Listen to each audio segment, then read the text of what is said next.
एक राज्य में दो घटनाएं, दोनों घटनाएं बिल्कुल एक जैसी, दोनों ही उतनी ही ज़्यादा अमानवीय और शर्मनाक, दोनों में ही पीड़ित दलित, दोनों में ही पीड़ित की मृत्यु। पर मेरी समझ से बाहर है कि जिसमें तीन बार जांच होने पर भी अपराध प्रमाणित नहीं हुआ, वहाँ इतना हंगामा कि जाति हिंसा भड़कने की नौबत आ रही है।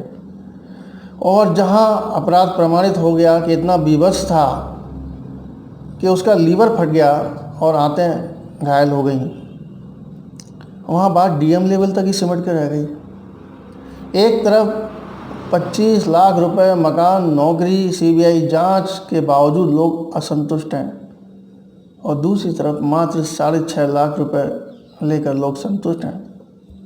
ये क्या गोरख धंधा है, मेरी समझ से तो बाहर है। आज हम इसी पर चर्चा करने वाले हैं, आप हमारे साथ बने रहिए।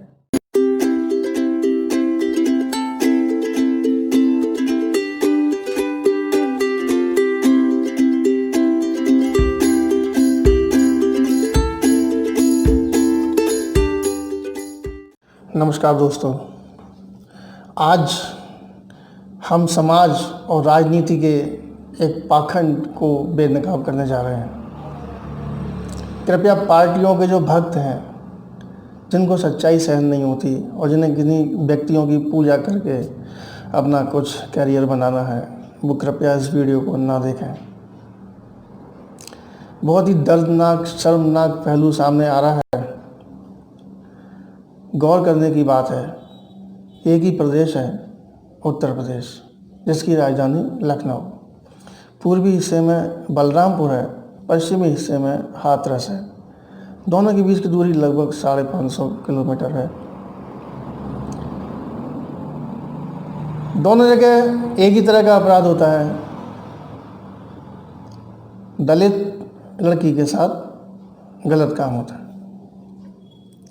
अमानवीय है, शर्मनाक है, दोनों में ही लड़कियों की मृत्यु हो जाती है। लेकिन यहाँ हमारे समाज और राजनीति का जो रवैया देखने के लिए आता है, वो कम से कम मुझे तो समझ में नहीं आया। जैसा आप जानते ही हैं, लखनऊ से करीब 150 किलोमीटर दूर पूरब की तरफ बलरामपुर है। वहाँ पर एक 22 वर्षीय छात्रा के साथ दुर्व्यवहार हुआ, और इतनी बीभत्सता के साथ हुआ कि उसका लीवर फट गया और उसकी पेट की मांसपेशियों में अंदरूनी चोटें आईं। एक्सेसिव ब्लीडिंग की वजह से उसकी डेथ हो गई। इस मामले में जो भी कार्रवाई हुई, अपराधी गिरफ्तार हुए, निस्संदेह गिरफ्तार हुए, तुरंत कार्रवाई हुई और वहाँ कंपनसेशन वगैरह भी दिया गया। मुख्य बात ये सामने आती है कि वहाँ जो कंपनसेशन दिया गया वो 6.5 लाख रुपए दिया गया, और सारा का सारा मामला एसपी और डीएम के लेवल पर ही सिमट गया। कार्रवाई हुई, मुकदमा चल रहा है, ठीक है, आगे भी प्रक्रिया चलेगी और कानून के हिसाब से उन्हें सजाएं मिलेंगी। अब दूसरे शहर की तरफ आते हैं। लखनऊ से पश्चिम की तरफ जाएं तो 350 किलोमीटर के आसपास की दूरी पर हाथरस, वहाँ भी कुछ इसी तरह की घटना हुई, और वो घटना भी इसी तरह की थी कि वहाँ भी पीड़ित लड़की की मौत हो गई।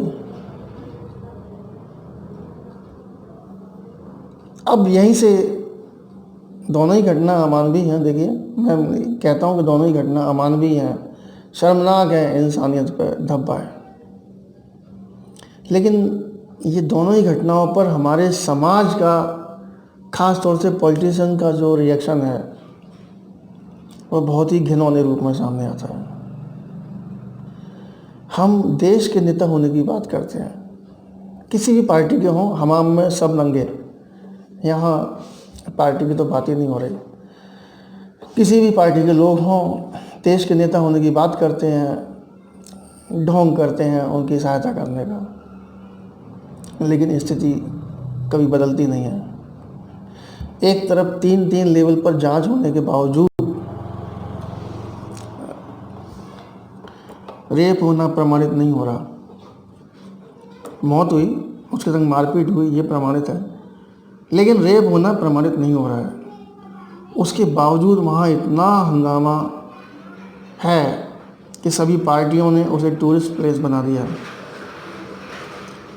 कानून व्यवस्था बिगाड़ने में लगे हैं, जातीय हिंसा भड़काने में लगे हैं, राष्ट्रीय अंतर्राष्ट्रीय स्तर पर मुद्दे को उछालने में लगे हैं। कोई सिर पे हाथ फेर रहा है, कोई मेला लगा हुआ है, कोई सिर पे हाथ फेर रहा है, कोई गले लगा रहा है, भीड़ लग रही है, लग रहा है उस कमरे में इतनी भीड़ है, इतने सहानुभूति दिखाने वाले लोग हैं कि अंदर बैठे हुए लोगों की दमी न घुट जाए, क्योंकि वहाँ कोई खिड़की वगैरह तो कमरे में है नहीं है, इतनी भीड़ में जमी हुई है।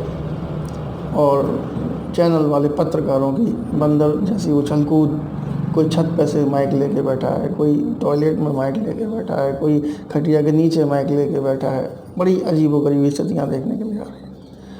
एक तरफ अपना पॉलिटिकल कैरियर जमाने की बेसब्री है और दूसरी तरफ टीआरपी के भाव, बहुत ही विद्रुप, जैसे अपन कहें नंगे नाच के रूप में चीज़ें सामने आ रही हैं। सोचने की बात इतनी है कि यहाँ पर जो एंगल बताया जा रहा है दलित वर्सेस सवर्ण, ठीक है, इस बात को भी छुपाया जा रहा है कि पहले से दुश्मनी चली आ रही थी। चलो वो भी सब ठीक है। अब दूसरी घटना की तरफ आते हैं, जहाँ रेप होना डॉक्टर के द्वारा पहली ही स्टेज में प्रमाणित कर दिया गया, जहाँ घटना इतनी बीभत्स थी कि उसका लीवर फट गया और उसकी आंतों में खून आने लगा। आखिर किस चीज़ का प्रयोग किया गया होगा? नर पिशाचों ने? सोच के भी रूह कांप जाती है। लेकिन एक अंतर वहाँ समझ में आता है, और ये अंतर ही वहाँ पर एक सेकंड में इन सब ढोंगियों के चेहरे से नकाब उतार देता है और भरे समाज में इन्हें नंगा करके खड़ा कर देता है। दोस्तों, वो अंतर सिर्फ इतना है कि हाथरस में जो आरोपी हैं वो सवर्ण वर्ग के हैं, और बलरामपुर में जो आरोपी हैं वो शांति दूत हैं। शांति दूतों, यहाँ आरोपियों के परिवारों की पूरी कुंडली चैनल पर उपलब्ध है, सारी जानकारियाँ उपलब्ध हैं, सार्वजनिक हैं, सब कुछ है। मैं पक्ष नहीं ले रहा आरोपियों का, मैं सिर्फ पहलू बता रहा हूँ। सारी जानकारियाँ उपलब्ध हैं, सब कुछ है, लेकिन इतने चैनल मैंने खंगाल लिए, इतने मैंने नेट पर देख लिया, इतने समाचार पत्र पढ़ लिए, बड़ी मुश्किल से किसी एक समाचार पत्र में छोटी से अक्षरों में ये आया था कि उन आरोपियों के नाम दिए हुए थे। कोई शमीम, लईम, इसी तरह का कोई नाम था।